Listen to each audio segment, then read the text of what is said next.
Ko'pchilik aboylarni mo'yishimi, super mo'yishimi deb so'rashadi. Bu informatsiya aboylarning etiketkasining o'zida berilgan bo'ladi.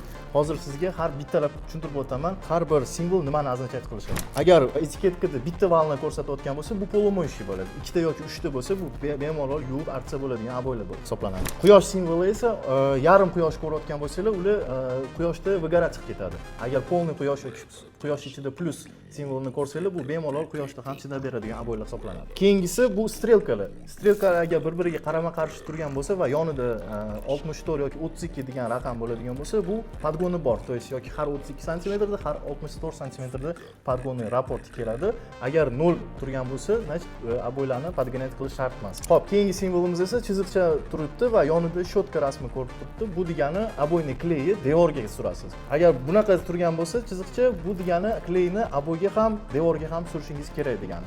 Undan tashqari bu yerda ko'rsatilgan narsa demontaj, to есть aboyni yechayotgan payti buni ko'rsatib turibdiki, strelka ko'rsatib turibdi, aboy bilan birga bu degani aboy o'zini ishlab olsanglar bo'ladi. Agar u yerda shpach rasmi ham bo'lsa, значит qirib olishingiz kerak bo'ladi. Bu informatsiyalar hammaga kerakli bo'ladi. Ushbu barcha simvolikalar hammasi shu Legrand Home bazasidagi aboylar etiketkasida ko'rsatilgan.